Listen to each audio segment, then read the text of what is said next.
And a big claim by Sri Lankan MP Namal Rajapaksa, who said that it's been brought to our notice that another Iranian vessel is in Sri Lanka's exclusive economic zone just outside territorial waters and has sought the government's permission to make an urgent port call. This comes after the Iranian warship was struck in the Indian Ocean off the coast of Sri Lanka. And now news of a second Iranian warship just outside of Sri Lankan waters, which has been confirmed by Sri Lanka with this, statement coming in from the Sri Lankan MP Rajapaksa. It has been brought to our notice that another Iranian vessel is in Sri Lanka's exclusive economic zone just outside our territorial waters, has sought the government's permission to make an urgent port call.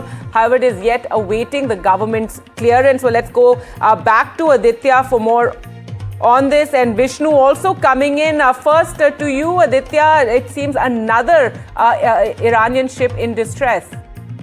Well, yes, the Iranian ship is in fact in the exclusive economic zone of Sri Lanka and has made urgent distress call, and there seems to be a request that has gone out for a port call.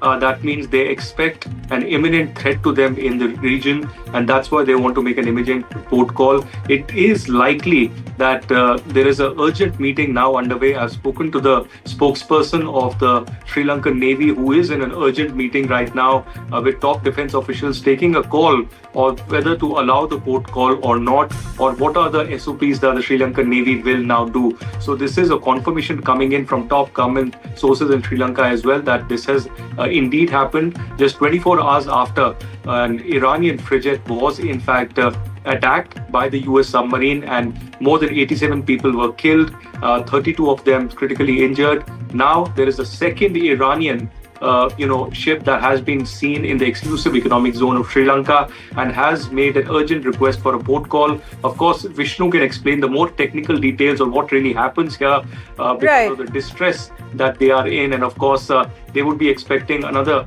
possible attack from the US submarine. And the Sri Lankan Navy has said that they are taking SOPs in place and they are doing whatever is possible at this stage. All right, Aditya, they're reporting from Tel Aviv. Let's go across to Vishnu now for more. And Vishnu, so far Sri Lanka has remained neutral, has called for peace in the face of this conflict. But now a second ship in trouble and a distress call being made to Sri Lanka. Well, if a distress call has been made, if there is an urgent request from this ship to actually dock in a Sri Lankan port, and Sri Lanka chooses to accede to this request, then they are no longer a neutral party over here. That said, there is a humanitarian issue as well.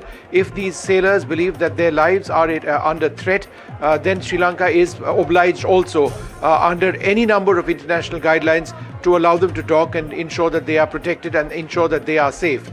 Now, whether or not this particular ship is in the range of a US warship or submarine like the previous ship was, we do not know at this stage, and we do not have an exact fix of its location.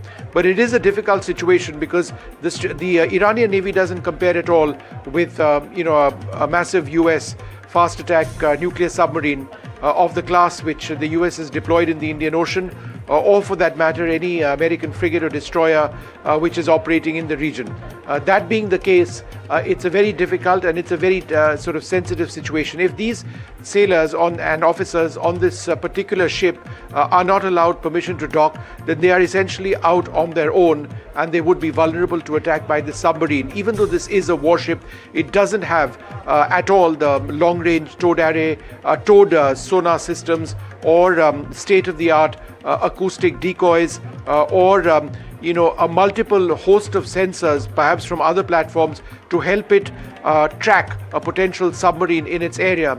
Also important to remember that the waters of the Indian Ocean are such that because of thermoclines and temperatures, it's very difficult to actually track a submarine in these waters. It's something our Navy faces on a daily basis. It's very, very difficult. On the other hand, a submarine which is extremely advanced and having detected a particular warship on the surface has every chance of being able to target it. That's right. And Vishnu, this comes just after, the Iris Dena was destroyed. Over 80 Iranian soldiers killed in that submarine attack. Also, we're awaiting the Indian government to make some kind of a statement. And in this time comes the news of this second ship in distress. You spoke about, the rules and, it does seem the rules of engagement so far, all sorts of red lines have been clearly crossed in this ever since this conflict began. Well, one of the rules which exists in the Geneva Convention is that if a submarine has attacked and sunk a particular warship, then the crew of that submarine are obliged to reach out and rescue survivors. But that's clearly been violated at one level. On the other hand, the US would not want to reveal the position of their submarine, and this particular Iranian vessel was, it is considered a fair operation because Iran and America are at war. We can talk about rules, but this is war that's taking place.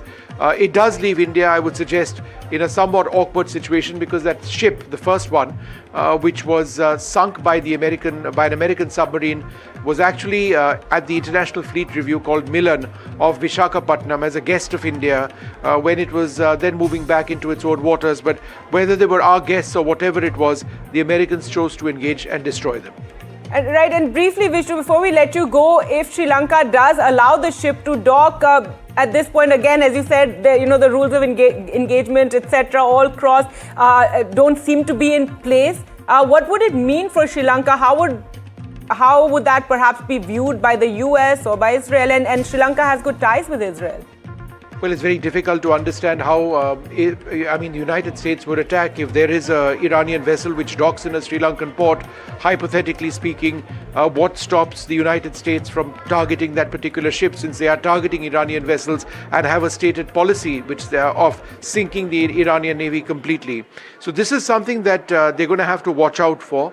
Whether it's possible to transfer all of the ships and sailors from an Iranian vessel onto other boats and bring them to Sri Lanka, leaving that ship out there.